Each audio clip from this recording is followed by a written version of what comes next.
Does this ruin the resale value to scribble out your address? This was the very first issue of Nintendo Power I got in the mail. Issue 236, Holiday 2008 edition. This had a reviews blowout, talking about a lot of Wii and DS games that were, coming out around that time. And, yeah, I have a lot of nostalgia for this issue. Of course, I'm like 5? So I have a lot of nostalgia for the Wii and DS era, but I think that's like a great era to be nostalgic over if you're kind of into the same kind of video game clique as I am, where it's just like, yeah, I like a lot of the retro stuff and still a lot of the modern stuff too. It's kind of a mishmash of everything, because the Wii and DS truly had everything. You had both modern experiences and retro experiences in the form of re-releases and the virtual console games, all of that. It was a wonderful time to truly get into video games. Even though I was into video games before that point, the Wii and DS was kind of when I started to get, scary. And in terms of magazines, I've heard of Nintendo Power before this point, and I did kind of want to give it a try. However, I just didn't really get the chance until around this time. I think my mom was looking through, magazine catalogs, and she was, looking at stuff that, she wanted to subscribe to, and she saw Nintendo Power, and she probably said, it's just like, hey, my son's a fucking dweeb. And she asked me, hey, do you want to subscribe to Nintendo Power? And I said, what do you think? In terms of magazines, I did enjoy a good Nickelodeon magazine from time to time back in the day, as in I got a lot of them. And I would generally save all the magazines I'd get, and I would bring them on car rides, and I would just thumb through old ones. It didn't really matter, half the time I just kind of like looking at the advertisements. Magazines were kind of like ways to pass the time in the car for me. I'd grab a couple magazines, go in the back seat, and enjoy those, because my family lived about an hour away from the rest of my family, like my extended family, like cousins and aunts and uncles and all of that. So I had to kind of get used to entertaining myself on road trips, because, we'd generally be traveling like an hour or two each weekend. So magazines helped me do that. And Nintendo Power was definitely one of them. A lot of the time, I didn't necessarily read them. Sometimes, I just flip through them and, look at all the fun pictures. And then, after a while, I'd actually legitimately read the stuff in here. But a lot of the time, I kind of just like looking at the pictures, looking at the advertisements, and, reading every here and there. But, hey, I can read now. So we might as well take a look at the very first issue of Nintendo Power I got, the Holiday 2008 edition. This one had reviews of Punch-Out!, or at least information on Punch-Out!, Mario & Luigi RPG 3. So either they didn't have the localized name for that yet. That game did come out in 2009 as Bowser's Inside Story over here. RPG 3, that's what it was called in Japan. So I assume this is just the fact that the game wasn't localized entirely yet with a brand new English name, or they just didn't have room to fit the entire title on this, including Sin and Punishment 2, which wasn't called Sin and Punishment 2 here, it was called Sin and Punishment Star Successor. Are you impressed? Fire Emblem Shadow Dragon, which was the remake of the first Fire Emblem on DS, and Henry Hatsworth, which was a pretty cool little puzzle game on the DS back in the day, made by EA, I believe. But yeah, we have this entire collage of all different kinds of Wii and DS games happening at the time. This is the Smash Brothers they're too afraid to make. Without further ado, we go in here.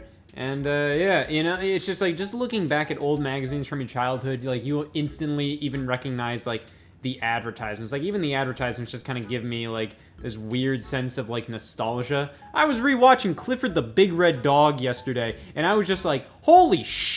There's a lot of stuff that you just forget from your childhood, where you're just like, oh, I completely forgot about that. Just advertisements kind of do that for me. And this kind of brings me back to just this fun era in gaming where I don't know, just that early Xbox 360 era. Even seeing the original PS3 logo is just kind of soothing to me. And we go over here, and another ad. We literally go from one ad to another. My Sims Kingdom.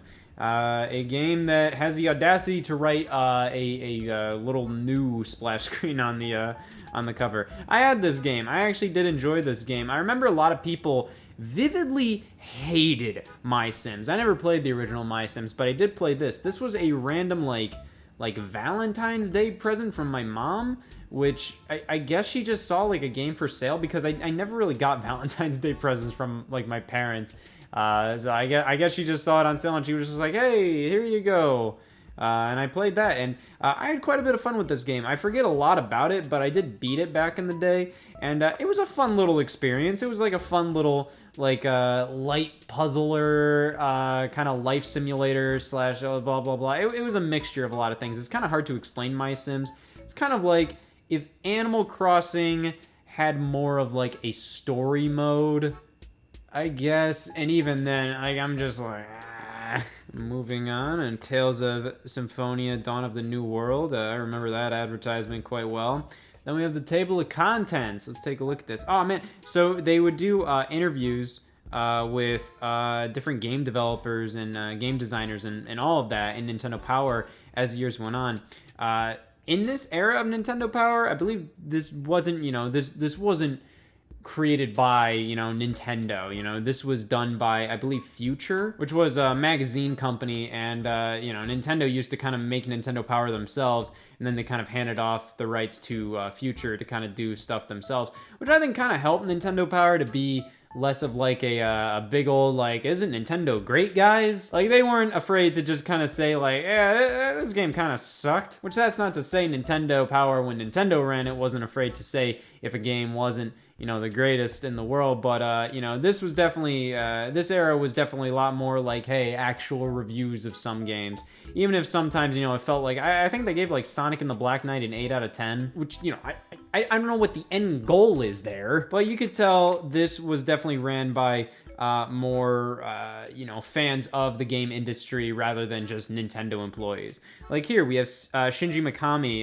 That's what they were called, Power Profiles. Actually, I probably mistook this Anuma interview. This might be an interview, I'm not sure, but I mistook that for a Power Profile, which is what they had back then. But yeah, they did one on Shinji Mikami, who created Resident Evil. Then we have the Deca Sports advertisement, only $29.99?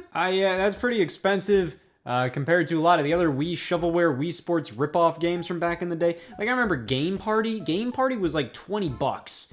And I feel like Game Party could probably compete pretty well with Deca Sports. Move on. WWE SmackDown vs. Raw 2009. Naturally. And here we have kind of like a bit of like an editor's page who's just talking about various things. This editor, Chris Slate, he's talking about how 2008 was pretty damn good. 2008 definitely had like a ton of stuff going on in it, but I think this was definitely the year that a lot of more hardcore Nintendo fans were just starting to feel a little left in the cold by the Wii, because you had Smash Brothers Brawl and Mario Kart Wii at the beginning of the year, which were fantastic. But then after that, it kind of fell down fell down something. Like, there was like Mario Super Sluggers, Animal Crossing City Folk, which was kind of seen as just basically the DS game Wild World, but on the Wii at the time. And Wii Music, that was pretty much it. So I'd say it's fair to say 2008 was a year of very high highs and low lows for Nintendo. Ninja Town. Sure, a bunch of Natsume games. They just had a whole ass spread here. And then moving on. Here we have the news. Hold on to your shorts. After more than a decade down the mat, Punch-Out is back up for the next round on Wii. What an absolutely phenomenal game. I really want them to do new Punch-Out. Punch-Out on Wii is one of my favorite games on the console. It is just like this perfect modern recreation of Punch-Out. And even calling it a modern recreation is being a bit like, I don't know, because it's literally Punch-Out. Like, it's just Punch-Out, but using 3D models. It's literally Punch-Out. And because it's using 3D models means they're able to do more with animation with the characters, which is phenomenal. I absolutely love it. And I think it is one of the most slept-on games on the Wii. And speaking of slept-on games on the Wii, Sin and Punishment, Star Successor, or at the time, let me see if they call it Sin and Punishment Star Successor. No, just Sin and Punishment 2. They say, fortunately, we forgot about all that and could therefore fully appreciate the giddy shock and excitement of Sin and Punishment. Whoa. Wait. Treasures Masato Megawa in Volume 222, he mentioned, when we were originally working on Sin and Punishment for Virtual Console, there was some discussion about utilizing Wii-like controls, and I think now that we're working more with Wii, a sequel is something we'd very much like to try. Fortunately, we forgot about all that. All right, and Sin and Punishment 2 was revealed at Nintendo's recent media summit. Yeah, so they kind of teased Sin and Punishment coming back. It's so cool to see certain franchises just that you never expect to see come back, and even come back in a localized form. You know, Sin and Punishment was a Japanese-only Nintendo 64 game, and it finally got its chance in North America on the Wii Virtual Console. And, you know, now it's more readily available to re-release on the Wii U Virtual Console and on Nintendo 64 and Nintendo Switch Online. But to have Sin and Punishment Star Successor come out in North America, retail release, and you know, just they had the confidence to do that during an era in which Nintendo was notorious, or Nintendo of America was notorious for just not localizing certain things. They were just like, no. So the fact they were willing to take a risk on Sin and Punishment was really damn cool. And the fact that it came back in the first place, once again, was really damn cool. But in the very bottom corner, we have the DSi. Yeah, so the DSi came out in holiday of 2008 in Japan and released here in North America around spring of 2009. And I was so damn excited about this thing. Pretty much, if you added a camera to something back in the late 2000s, early 2010s, I was all over it. I was just like, oh my god, I gotta have that, because I kind of thought about the idea of like using that as like my go-to camera, or using like the built-in effects and whatnot that you could do with these cameras in like videos I would create back in the day.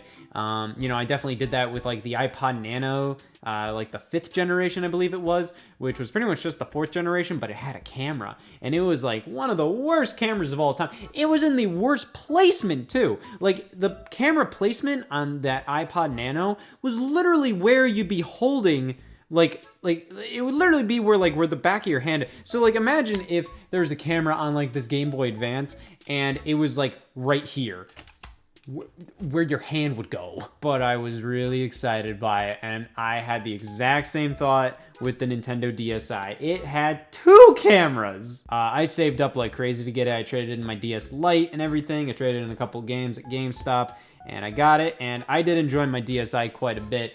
I remember doing a lot of dicking around with like the sound application and downloading stuff on the DSi shop and all of that. It was a ton of fun.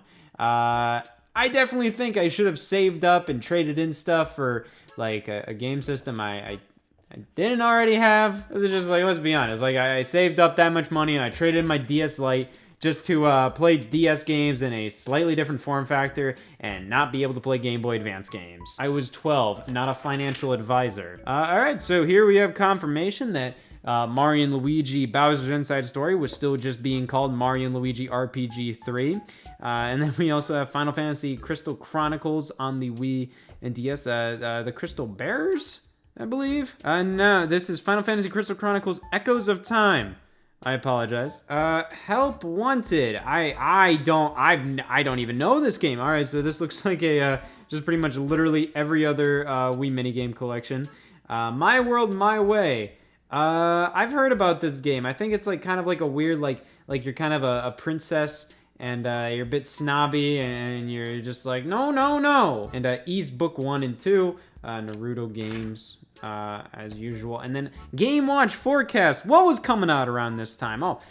So they're mainly talking about a lot of 2009 games here. Oh my god, Disaster Day of Crisis is still TBA. Disaster Day of Crisis was pretty much a game made by Monolith Soft, which who are the Xenoblade Chronicles developers.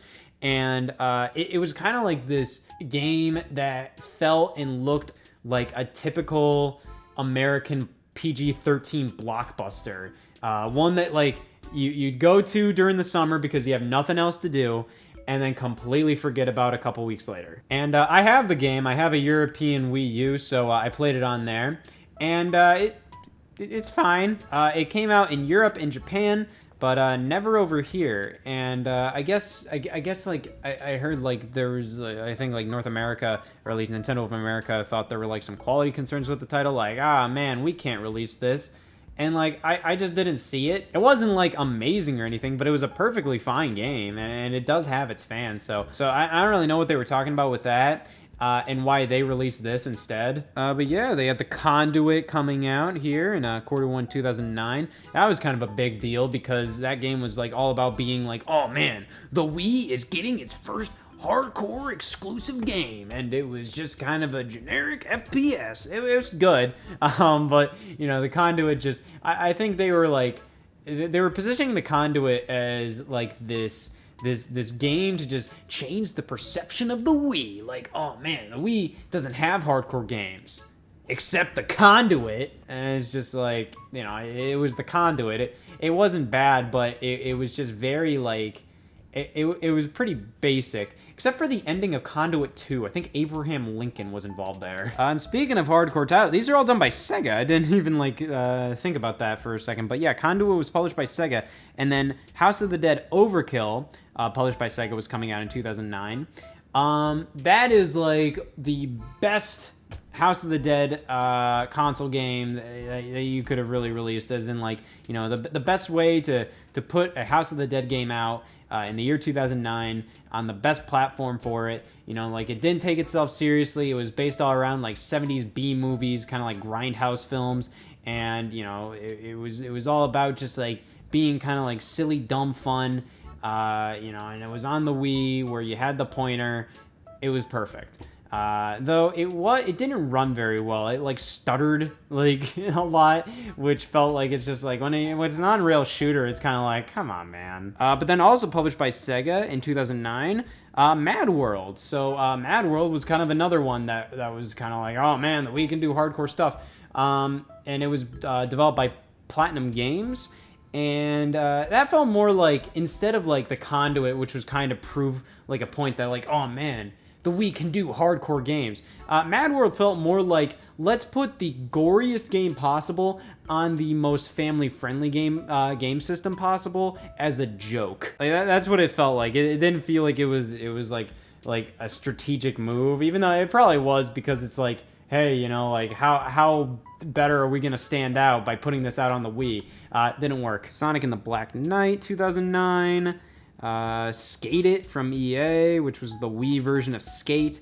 Wii Sports Resort, spring of 2009, which that ended up coming out in like June or July of 2009. Wii Ski and Snowboard by Namco Bandai. Very interesting, just like how they just tried to piggyback off of the Wii name, but they didn't have the rights to use the Wii name, so they just called it Wii. And then we got some Dragon Quest games, Dragon Quest V and Dragon Quest VI.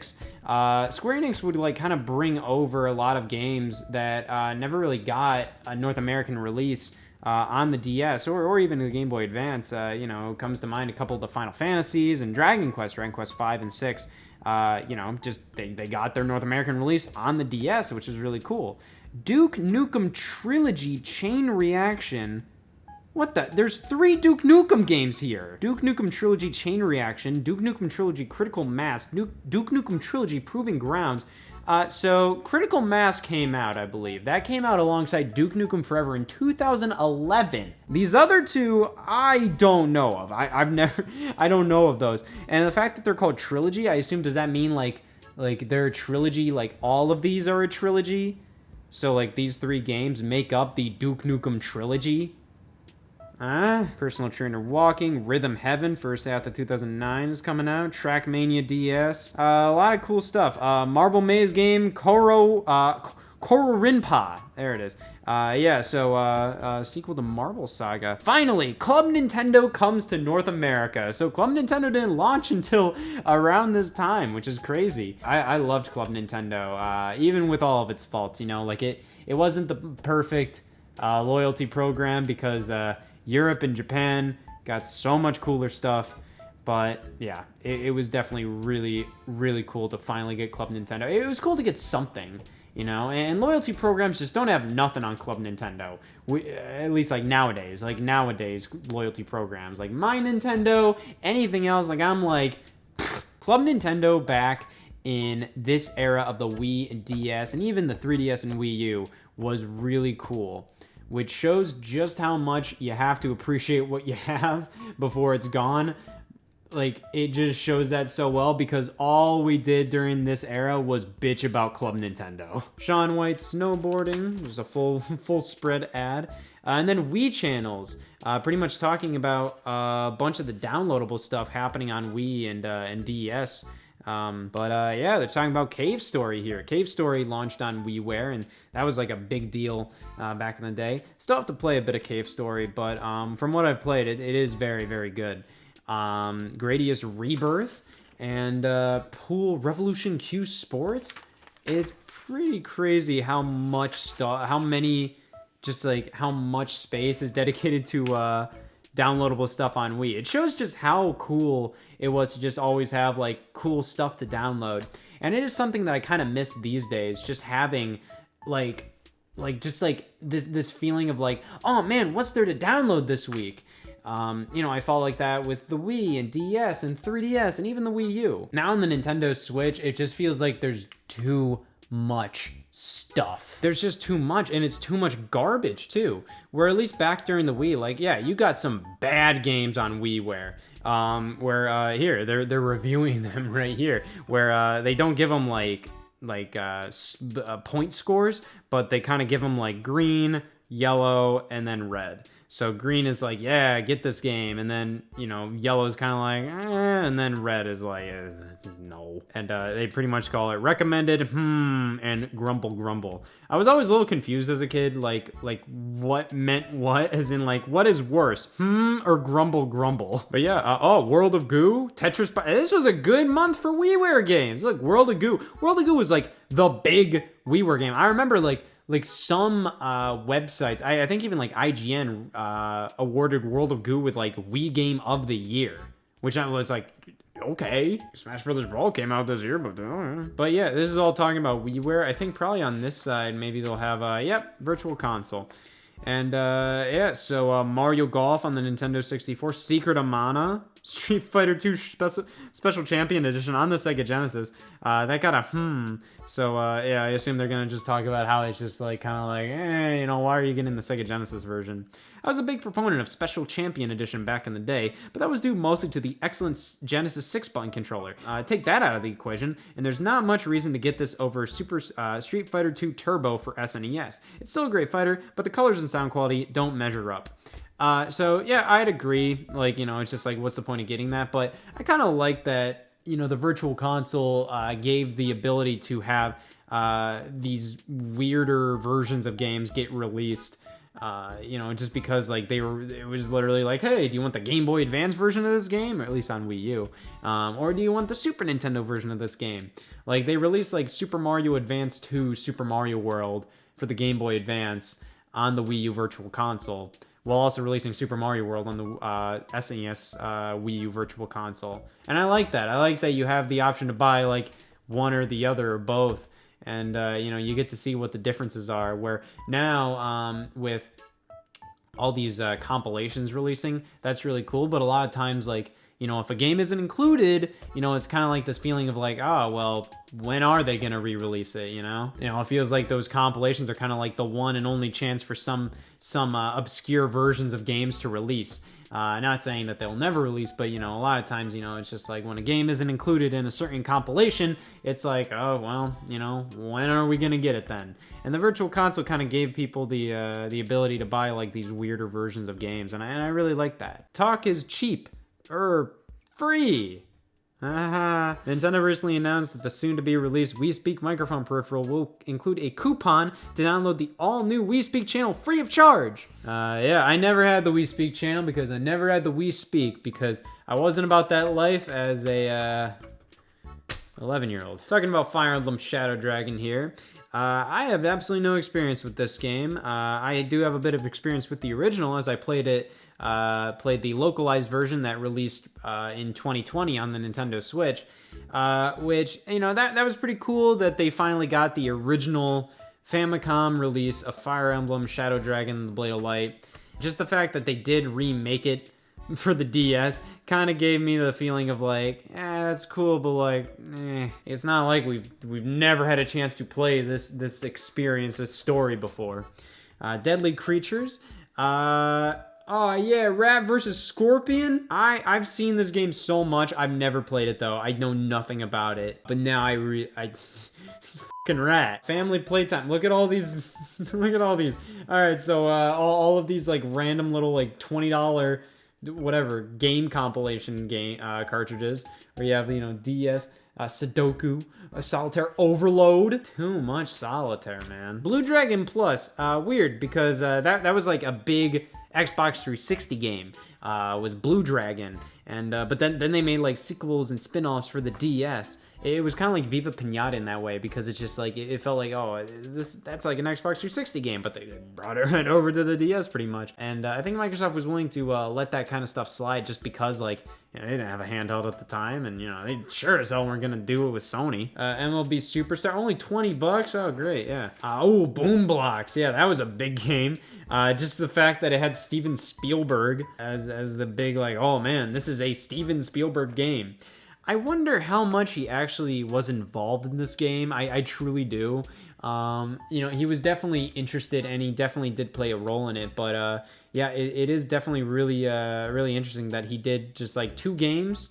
And it was they were both Boom Blocks games. And one of the most prolific directors of all time, known for some of the greatest stories ever told, made fucking Boom Blocks. Here we have an interview with Eiji Aonuma for the 10th anniversary of The Legend of Zelda: Ocarina of Time. It's just kind of talking about, 10 years after its release, The Legend of Zelda: Ocarina of Time is still revered by many as the best and most influential game ever made. Why do you think it has made such a large and lasting impact? Unlike Shigeru Miyamoto, who had a firm idea of what he wanted to make based on his experiences developing 3D games in the past, I was working on a 3D game for the first time. Since there weren't any similar games to emulate, I groped around in the dark for quite some time. What? Stuff like this I really wish we got more often. In the digital age, it feels like interviews like this can be kind of lost sometimes. When it's just talking to somebody about like, hey, like let's just talk about this. It feels like everything has to be for a reason, where it's like, oh man, this game's coming out, let's talk about it. Or this is just like talking about Ocarina of Time. And I like that. The amount of ads, the amount of ads in this magazine is crazy. Just the fact that we have Prince of Persia: The Fallen King, and then one page later, oh, another ad. And, oh, well, at least this one we're good. It came from Japan, so I guess we're talking about just Japanese games here. It's Nintendo Power. 90% of these games are. Ooh, Klonoa. So, I guess they were still calling it Klonoa Door to Phantomile. Because they called the Wii remake just Klonoa at the end of the day. But yeah, it's such a simple idea for a game where it's just basically like a 2.5D platformer. But you just kind of use, you grab things and you use them to kind of get, do double jumps and fling them at other things, either in the foreground, background, side to side, all of that. It's pretty simple, but it just makes for just such a unique and fun, platformer. And also, just because this magazine isn't being done in-house at Nintendo, they specifically mention that it came from a PS1 game. Wow. Professor Layton and the Last Time Travel, I believe that was renamed to The Last Spectre. I have an entire interview with Suda51 for No More Heroes Desperate Struggle, which is cool. This game would have come out for like another year. Like this was like a 2010 game. Which is crazy that they announced it this early. But yeah, we're very excited to hear there's a sequel to No More Heroes on the way. Are you going to be directing the game? I'll be writing the script again, but this time I'm going to watch over the game as an executive director. Someone else from Grasshopper will direct this one. Yeah, so I remember that. So, yeah, so Suda51 was involved, but he was working on a lot of games at the time. I believe, like, around this time, at least like around the time that No More Heroes did come out, like probably like a year later, like Lollipop Chainsaw came out. There was a bunch of stuff going on around that time with Suda, so that was understandable. I know nothing on these pages. I mean, I've heard of Tenchu. But I know nothing about it. Kamino Yusha. This classic style DS RPG from SNK doesn't have a ton of hype behind it, but it impressed us by augmenting its traditional gameplay with stunning good looks. What is this game? Valkyrie Profile, I've at least heard. My god. All right, so this is mainly talking about Tokyo Game Show stuff. Yeah, I know nothing about any of that stuff, but that's what's really cool. I think that's just what was really fun about just magazines back in the day was that, you know, like when you're flipping through, you know, you're more likely to read a lot of that stuff because, you know, online you have more of a choice between like what you read and what you don't. With a magazine, you're kind of flipping through and you're just, you know, you're flipping through because you want to flip through. You just want to be entertained for a little bit. So you're gonna kind of like take a peek at things that you may not be interested in, but you know, you may get interested in. Gardening Mama is in the It Came From Japan section, which, I mean, isn't false, but like, man, like I just don't automatically associate Gardening Mama with, oh man, I went to Tokyo Game Show. Guess what I saw? Rayman Raving Rabbids TV Party. This was the only Rabbids game that I owned back during the Wii heyday. And I didn't really like it. One of my friends, Jeff, he loves Rabbids shit. He's wrong. It just kind of fell victim to a lot of like Wii minigame collections, in my opinion, where it just like the minigames just went on for too long or they were too short. I forget which was the problem, but the load times were too long and everything. Like it just kind of like blended in of like a lot of dancing games, a lot of music games, a lot of stuff that just like, I don't know, it just kind of added up to just kind of like a very, just a very clunky experience for me, but I haven't played the game in a while, but that's just how I remember it. Oh my god, Gamefly. So these are like the big, whatever, these are like big, like, oh man, 2008's calling. This brings back memories of just walking into like a Best Buy or something and just seeing some of this stuff available. Sonic Unleashed was like, my god, I was so damn excited for that game.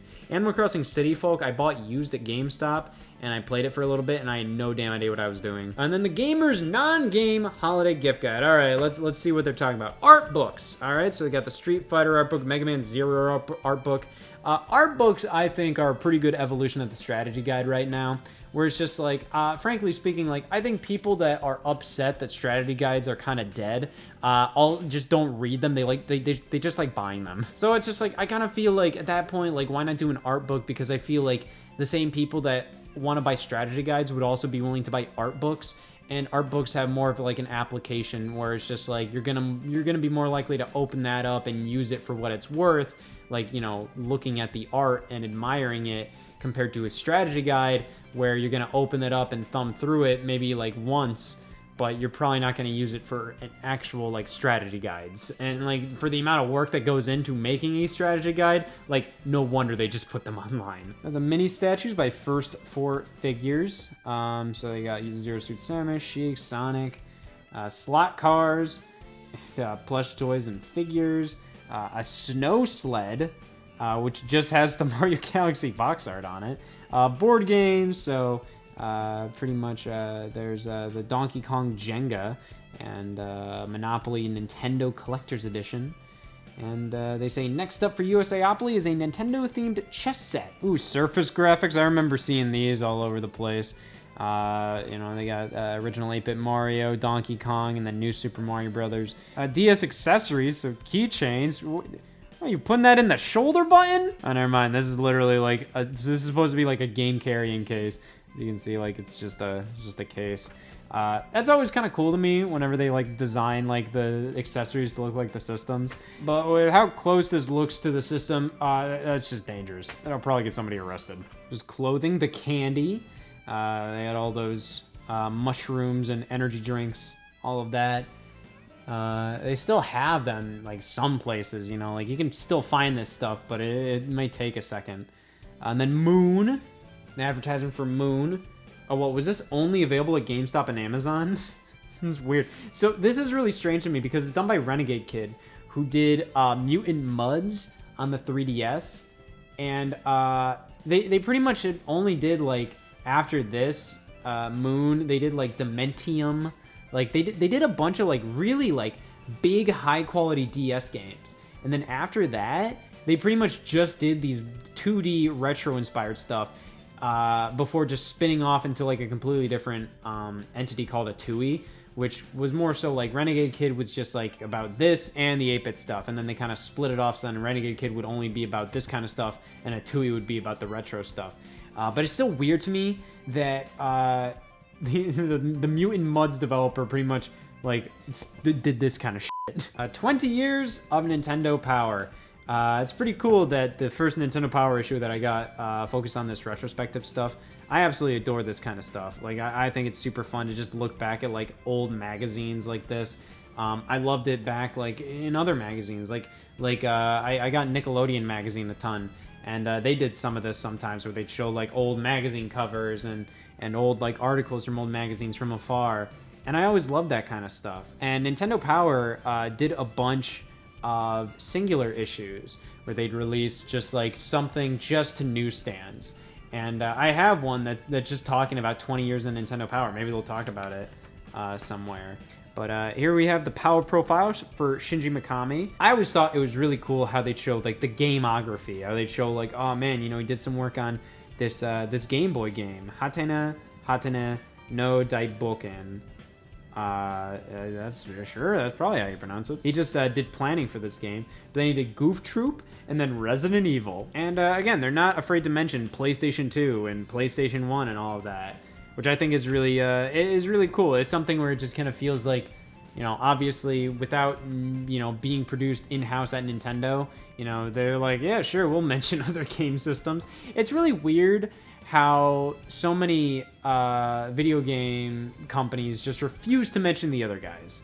And I'm just kind of like, it doesn't hurt, you know. It's just like you're just mention, like, you gotta mention it sometimes, you know. Tecmo Bowl Kickoff, which was kind of a DS reboot of Tecmo Bowl from the NES days. Here we have Playback, which focuses on just kind of an older game. This one, Mole Mania, which is like one of the best little hidden gems from the Game Boy.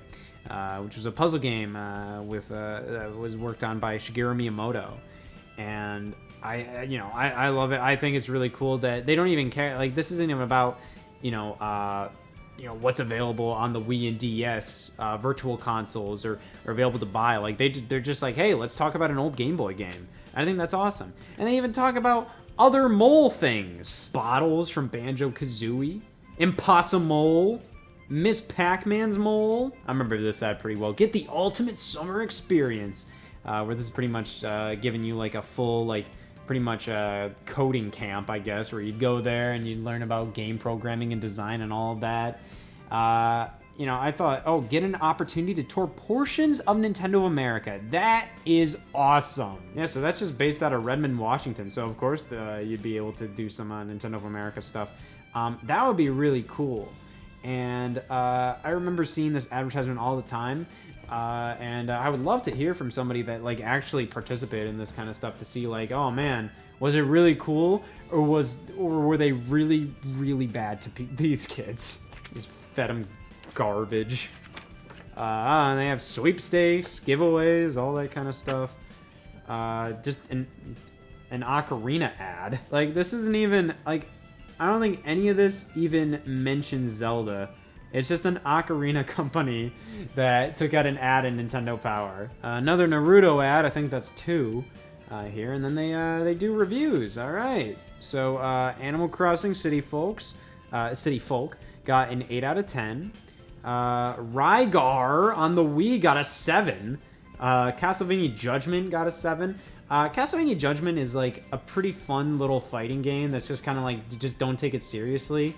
The problem is they put it on the Wii, which I just felt was like kind of like, why? It's like, you can use the GameCube controller and Classic controller and all of that, but the main input would be, using the Wii remote and, you'd use a whip. This is Castlevania. I'm just like, why? Oh man, look at that. An advertisement for a Castlevania game. Oh, look at that. Damn, Sonic Unleashed got an 8 out of 10. I'd say the Wii version, I'd give that like a 7.5 or so. It's okay. It's pretty good. Guitar Hero World Tour. Yeah, this was right in the middle of the big rhythm game wave. And it was a big deal. Yeah, this was one that I played recently with some friends. I never really had a Guitar Hero set until recently. And yeah, it's a lot of fun, though. I do enjoy Lego Rock Band just because the song list is so much more like just stupid mid-2000s pop songs. I just kind of like that. It's just kind of silly and fun. It's also fun to see Legos sing it. Cookie Mama World Kitchen got a 6.5. That seems fairly tame of a review for a Cooking Mama game, where it's just like they're just the same damn thing over and over again. Especially Cooking Mama on the Wii, where it's just like, come on, man, this is like a sequel to another Cooking Mama game, and it's just like just like Metal Slug 7, which I keep on forgetting was even a thing on the DS. And then we have Gauntlet on the DS, which I don't think came out. So like Nintendo Power reviewed it, but I don't think that game released. I think the whole thing with that game is that just like it didn't release. It didn't. It was like really impressive how like it had 3D on both the top screen and the bottom screen. And Nintendo kind of worked with them about this. They were kind of like, hey, you know, can we put Gauntlet on the DS and can we kind of make it a little more mature so we have something that's a little more hardcore mature on the DS? Even though they didn't publish it, Eidos published it. But I think they eventually kind of went like, we don't really need this. And yeah, it just never released. And I just think it's crazy that Nintendo Power reviewed it. It's right there. Spider-Man Web of Shadows. This was like when they were doing a lot of original Spider-Man games that were kind of loosely based on like the trilogy at the time. And then Chrono Trigger on the DS, which is a 9.0. It's pretty crazy to me. They released Chrono Trigger on the DS and also the Wii Virtual Console around the same time, which is pretty cool. You'd think like Square Enix would just be like, nah, we're just doing the DS game. But no, it came out on the Wii Virtual Console as well. And yeah, this is generally considered like the definitive version of Chrono Trigger. And yeah, I got my copy when it was like a little cheaper. And I definitely really want to play. I'm kind of holding out hope that they do kind of like an HD 2D remake of it, kind of like what they did with like Live Alive and Dragon Quest 3. But you know, that would be fucking stupid. Rayman Raving Rabbids TV Party got a 5.5 out of 10. I wasn't lying. Oh man, Star Wars: The Clone Wars Lightsaber Duels 4.0. Jesus Christ. WWE 2009 on the DS got a 4.0 as well. My God. They weren't holding back. And then they also have a reviews archive, which is a really good idea because then you can just kind of pick up a Nintendo Power at the time. And if you want kind of like a general idea of like, all right, what game's good, what game's not, all that kind of stuff, you can just kind of, look at this, and kind of find the game that you want to learn about. And there you go. Yeah, you can learn definitely a lot from just looking at this. Because damn it, I need to buy the Chronicles of Narnia Prince Caspian now, and I need to know if it's gonna be good. Oh my God, Burger King Nintendo toy, look at all these. I remember seeing like videos about this on YouTube. I remember seeing people say like, oh, I got them all, look at this. Back in like 2008. I remember a lot of stupid things from 2008 YouTube. And yeah, this was kind of like a Wii promotion where they had like all these Nintendo toys that would work with a Wii remote that kind of like, you plug the Wii remote into them and, you can crank the Wii remote around and do something where it's just like, like probably like you put the Wii remote in Diddy Kong and then you crank it and then his arms kind of go up and down and he kind of moves around. And then this maze thing is kind of like, the Wii remote's a magnet and there's a ball in the maze and you just use the Wii remote to kind of move the ball around the maze. All that kind of stuff. This is really cool. I like that we got this ad here, and the fact that they're trying to give you healthy options like milk and apples and macaroni and cheese at Burger King. What's over here? Community. This is cool. So this kind of shows like kind of fan made stuff. Which you really does show like, yeah, this magazine was not made by Nintendo. A lot of cool stuff. They're literally showing like Wii mods. Like they're literally showing like, oh man, look at this cool modification a fan did to a Wii and DS console. Like if Nintendo was running this magazine, this man would be shot. And then they have a little advertisement for what's coming next month alongside Crash Mind Over Mutant. Advertisement, I remember this, and yeah, this rips from me. On the back, of course, my beloved. Easily like my most anticipated video game of all time. Like back in 2008, I was like, oh my God, Sonic Unleashed, I need it! And I would see all these trailers, and it would show like the 360 version, and I got the Wii version, and I'm like, this is good. I played it for like, a couple hours, and then, I kind of stopped. I do need to beat this game. This is like my big, like, this was like a childhood game, and I wasn't like disappointed by it. It's more so like I played it and I liked it, but I just didn't, I didn't get as invested into it as I thought I was gonna be. But overall, that was my very first issue of Nintendo Power. Yeah, looking back at it, there's a lot that, you know, just kind of brought back memories. It's a lot of weird stuff that usually brings back memories for you, nostalgia-wise. You know, stuff just going through an old magazine that you remember looking through as a kid, just looking at ads. Like, frankly, like, a lot of these ads, like, I remember just weirdly, like, well, you know, they just kind of bring back memories. And, you know, not that I ever have to relive a time like this. It's just cool to kind of look back at something like this every now and then and just kind of be like, oh man, TV Party sucked.